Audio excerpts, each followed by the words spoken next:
The town seemed to be as peaceful as ever, the clock ticking away on yet another Thursday of my small 9-to-5 life. The days left little to the memory rather than sleep, work, TV, sleep, when you are already 34, and they all seem to blend in a kaleidoscope of apathy, yet not a carefree one. I had taken a nap on the living room couch and gotten up to fetch food from the fridge.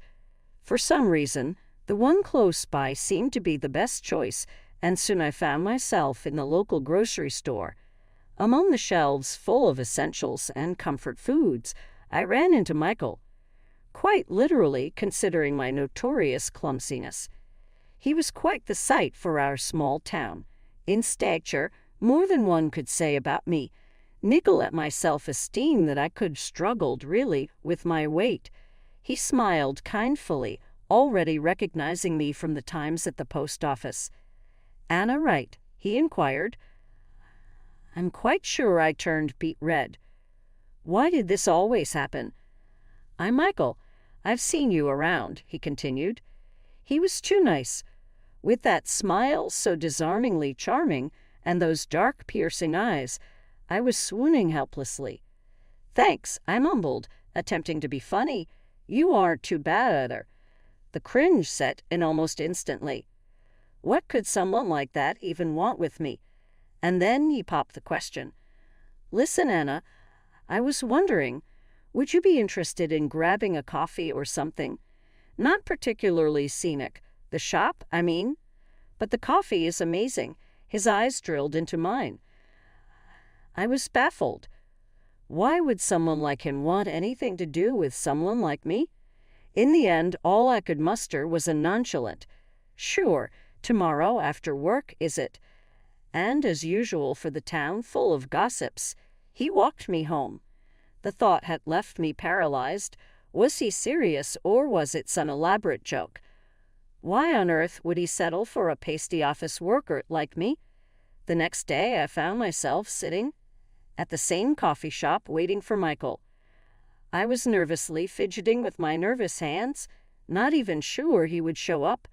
When he entered the shop, however, right on time, wearing that same charming smile, I felt as my heart relaxed. We sipped away the coffee and talked about work, life in our tiny town, and hobbies. Michael was quite easy to talk to, and the more we spent time together, the less I experienced my hang-ups. By the time we finished the evening, I discovered a bond with Michael that I had never seen coming. Perhaps this was just the start of something I hadn't encountered before. Fast forward a few weeks, and things with Michael were developing at an alarming rate, faster than I had anticipated. And here we were entering Giovan's, the most extraordinary and fancy place in town. Michael had argued we needed to have dinner because he had something crucial to talk about. And my heart beating high in emotion, I was waiting for him to start speaking, his beautiful hoarse voice cutting the nervousness in the air. He blinked and then shifted the wine glass in his hand. "We need to have a conversation," he stated seriously. A lump formed in the back of my throat immediately. "About what?" I inquired, anxiously feeling my heart pounding. "This is about our wedding. There are some extra things I have not accounted for, and I am slightly tight on cash." I shook my head, trying to comprehend what he was saying. It was not the picture of a romantic moment I imagined. "I'm confused. What do you mean?" "Extra things. There are about 20,000 extra dollars I need to get," he said. "I realize it is a lot, but this is for the extra stuff. Our wedding must be perfect, my love." I felt myself choking on my wine. $20,000, Michael. That is incredibly much money. Where was this money yesterday? I thought we had a budget." He reached and squeezed my hand. I know. "Anna, listen to me. I will be fine. This is just to plan our perfect wedding. Just need your help, that's all. We will sort it out together." The rest of the dinner passed in a blur. All I could think about was Michael's request that I had accepted to pay. But all in all, I was in love and totally trusted Michael. The day after I agreed to Michael's hefty request at Jovan's, he began acting suspiciously. He never put his phone down, and whenever I tried dragging conversation related to the wedding, he would kill it right there. I convinced myself that I was just feeling jittery about the wedding and my finances in general. Nonetheless, 2 days after I chose to give him the money, I came back to my rented apartment, only for Michael to be nowhere in sight. There was no evidence that he had ever even been there. I found a note on the table, and I remember my heart almost stopped. It read, "Anna, thanks for the money. I'm going on a fantastic vacation with my girlfriend. Sorry, but you're too fat and ugly for me. I hope you find a man on your level." I must have read that note so many times, assuming the words would rearrange themselves into something less hurtful. The tempo of betrayal, heartbreak, and embarrassment hit me. And also, he had taken the $20,000 I had given him. I had no one left to call except Lucy. I called her and said, feeling tears start to fall from the corners of my bloodshot eyes, "Lucy, it's over. Michael left me. He took all his things and the money. And he left me a note saying he can't marry a fat girl." I was sniffling, and my heart was a dish rag, torn by emotional turmoil. That son of a... Are you okay? Do you want me to come over? It didn't take Lucy long to arrive, and I was still hysterical. She hugged me, allowing me to cry on her shoulder. "How could he do this to you, Anna? I can't believe it." Lucy raged at my shoulders. "I don't understand. I gave him all of it. What am I going to do?" The seriousness of my financial position was sinking in. And I'm fucking broke and heartbroken. It hurts. "First, we get you out of this apartment. You can stay with me for a bit. Then we go to the bank, see about getting a loan or something. Anna, we're getting you out of this mess. You're stronger than you're giving yourself credit for." Lucy's words were nothing but a drop in the bucket. Unfortunately, the following days played out just as she predicted. I moved out from the apartment and stopped myself from letting out a loud, dramatic sob. I called the bank and applied for a loan, piling more debt onto the already unpaid bills from before. I did every little thing to try and piece my life back together. But Michael's betrayal was still breathing down my neck. It felt like things wouldn't get any better because I tried. Really, I tried. I moved in with Lucy, thinking it'd only be for a while. Then those days turned weeks. Every time I looked up, the burden that was what Michael did seemed like it was getting even heavier, not lighter. I felt like I just should have died when I got the news. It was easy, so easy. "I can't believe that jerk did this to you," Lucy said one evening. We were sitting on her couch, a giant mountain of debt papers in front of us, and just away, just left, not even caring about your debts. I took a sip of my tea that did little to comfort me. I was thinking of getting a second job. I could work at the diner in the evenings, maybe the gas station at night. Anything to start paying my debts back. "That's a start, Anna, but I've been thinking, maybe talk to a lawyer. Maybe there's some money there, and get some miles back from Michael." I shook my head. "You really think I have the money to consult a lawyer, Lucy? And let's be honest, Michael's achieved better than the whole leave town without looking back thing. Just vanished into thin air. No one knows where he is." The next weeks ahead turned into an impossible smear of job hunting, rejection letters, despair. Somehow, I managed to land a part-time job in the local diner, but even working there full-time won't help me earn up the money to cover even the loan. But I fought. I really did. And Lucy was there, and I refused. "I'm 34 years old, Lucy. I got this." And that was how a few months passed. I worked 2 jobs, and I was hustling to pay down the loan, So in a tiny apartment I found myself not saying goodbye to the comforting abode of Lucy. There was nothing to tell about the evening I spent with just a cat and a massive pizza. It was just like before. But then came the unexpected. The doorbell buzzed, and I assumed it was the pizza. Sliding a hand over my face to wipe the remaining tears away and pulling down my pajama top, hurried to open the door. I was ready to meet my partner for the night, a large pepperoni pie. But the doorbell was not from the pizza dude. Standing there was a delivery man with the biggest bouquet of roses I have ever seen. He seemed unsure of the address. Anna Smith, he hesitantly asked. Yeah, that's me, but I think you've got the wrong place. I didn't order the flowers, I answered confused. No mistake, ma'am. They are for you, he said, and handed me the card that tagged along with the flowers. My hand shook as I read the note. You are beautiful.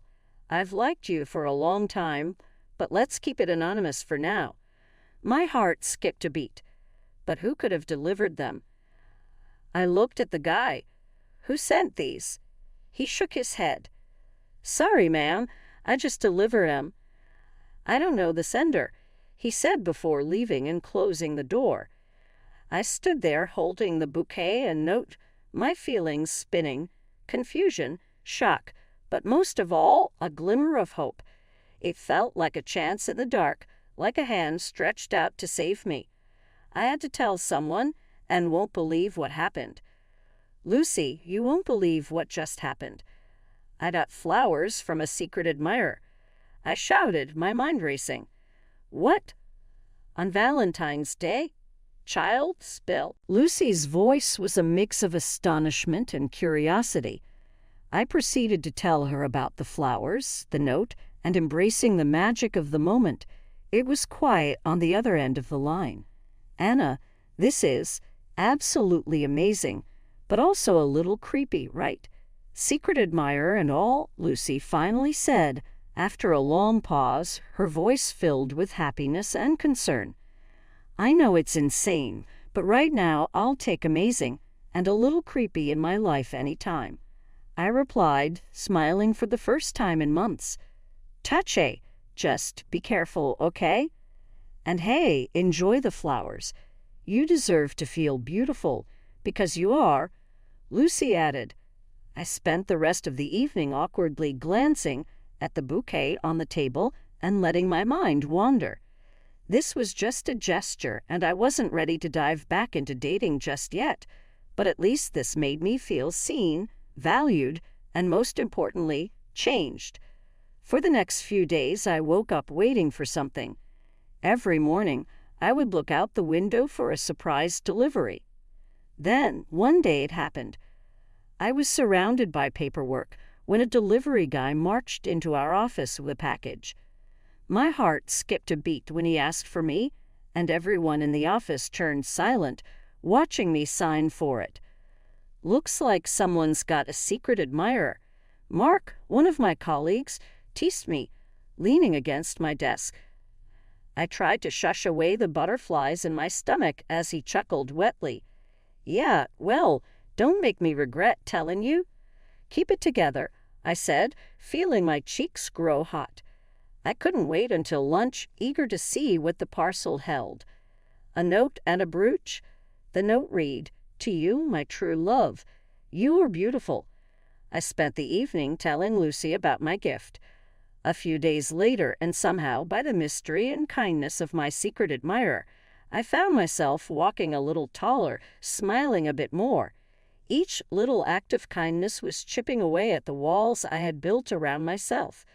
Then I chose to put on the brooch and went to my favorite coffee spot after work. I sat, sipping on my latte and reading a book. I could feel the eyes on me. When I looked up, our eyes locked. I had seen him, the man across the room. This man was undeniably handsome, and his smile sent a flutter through my heart. He lifted his cup in a silent toast to me. Hi, he said brightly, or at least his grin gave the impression of friendliness. His eyes slipped to the brooch on my chest. I couldn't help but notice that brooch. "It's quite beautiful," he remarked, nodding towards the brooch. I blushed. "Oh, thank you. It was a gift," I answered, a bit bashful. "A gift? Sounds like someone thinks quite highly of you," he says with a slyer smile. "Yeah, it seems that way," I replied, pushing my hair behind my ear. "Anna, I am Alex," he introduced himself. "Do you mind if I join you?" he asked, holding up the empty chair. "Not at all," I said, breathless. We talked for what felt like years, ranging from the mundane to the ethereal. Haven't connected to someone so utterly in years. But the question stuck at the back of my mind. Was he my secret admirer? As the evening comes to an end, Alex gets up to leave. "I enjoyed talking to you, Anna. I hope we can do it again soon," he said warmly. "I'd like that," I said softly. He smiled and gave me a wave, and he was gone. I sat there for a second thinking. Whether he was my admirer or not, one thing was intentional. I felt like I was alive again, and the next few weeks seemed to pass me by in an instant. Alex and I spent every waking moment together. We went on long walks, watched movies, and talked for hours about countless unrelated topics. However, the identity of my secret benefactor was still unknown. Instead, it hovered just at the edge of my mind, peeking through the corners, but not seizing my conscience. A few weeks later, I brought it up with Alex during our regular coffee. "Hey, can I ask you something? It is a little strange," I began apprehensively, fiddling with my spoon. He put down his drink and raised an eyebrow. "Sure, go ahead. I don't know how, but before you and I began seeing each other, someone sent me these weird gifts. I always wondered if it was you," I admitted. Alex chuckled and patted my hand. "Oh, come on. I don't strike you as the secret admirer kind of guy, do I?" he inquired. I laughed, too, bittersweet relief filling me. "I guess not. I am more for the honesty route," Alex said before leaning back on his chair to sip his coffee. That was the end of the conversation. The following week, Lucy revealed the rest of the mystery during one of our movie nights. "Anna, there is something I want to tell you," Lucy announced, pausing the movie. Turned to her and noticed that she looked deadly serious. "Okay, shoot," I replied with an uneasy smile. She took a deep breath and squeezed the remote in her hand. All those gifts and the flowers and the brooch. It was me, Lucy said, expression tense, awaiting my reaction. My face must have been a real struggle to read, because her brow furrowed immediately after I tried to speak and couldn't. "You, but why? I just wanted you to feel special, beautiful, and amazing. I thought if you felt that someone was out there admiring you, maybe it would be you seeing yourself the way I do, you know.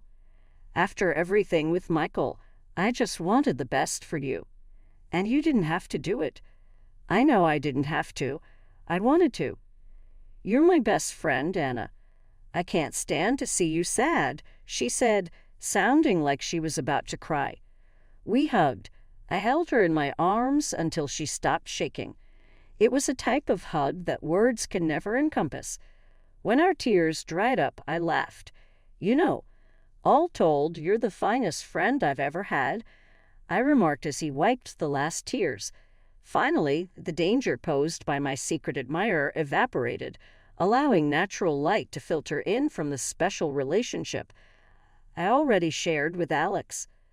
Lucy's generosity gave me the goal I needed to seek therapy, get back into it, and return my smile to my face. I didn't think about how many twists and turns I'd change in the next year and a half. I'd begun to feel like I knew everyone I wanted in my life, but before I knew it, the doorbell rang. The person standing outside stunned me with a baffled expression. It was Michael, my former fiancé, who apologized for his idiocy. "Anna, you look good. I saw your photo in the magazine calling you Employee of the Year, and I thought it was incredible." "Michael, what do you want?" he grunted. I made a mistake, Anna, a significant blunder. The model and we aren't together because I believe about you. I was aware of the truth. Would you grant me an opportunity to reboot this? Reset. You left me with over $20,000 of wedding costs. I inquired, not purchasing any garbage. I know, I realize it seems nothing short of nonsense miraculous, considering my flaws, but I've grown, Anna. I've grown. When I see you enlightened, so successful, so beautiful, he whispered, smiling faintly. My response was immediate. You did break my heart. So how will you repay me for my debt? Remember, money, right. I will repay you. And so, for the second time, can we begin anew? Okay, return the money and then we can discuss. Indeed, my desire was revivification rather than power, but I desired to see if he'd do as he stated. Ultimately, Michael agreed, and just as he promised, he handed over every dime. The following time he arrived at my apartment. I had an entirely different strategy in mind. Here's your money, Anna, every last dollar. So what do you say? Can we try again? He pleaded with eyes full of hope. I took a deep breath and stared at the man I had thought I'd spend the rest of my life with. Michael, getting this money back is closure to me. But getting this money back doesn't remove what happened. You called me. What did you say? Too fat and ugly. And now your model girlfriend has dumped you, and suddenly I'm beautiful and charming. I could hear the bitterness in my voice. He tried to counter, but I raised a hand to stop him. No, Michael. I'm over you.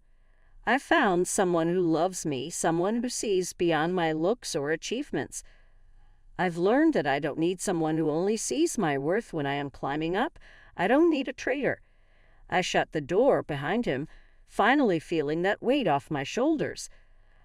I turned back to the life I recovered from the ashes he had left me, a life overflowing in love, respect, and genuine happiness. Alex sauntered into the room, one arm looped around my waist. Are you in, Michael? Alex trailing off, sensing the atmosphere. I threw my arms around him, a smile spreading painfully wide across my face. I'm letting go of him, Alex. We can try to build the present, can we? Alex cupped my face gently. Yes, we can, he vowed with a kiss on my forehead. And just like that, the last chapter of my last was closed, freeing me to write a beautiful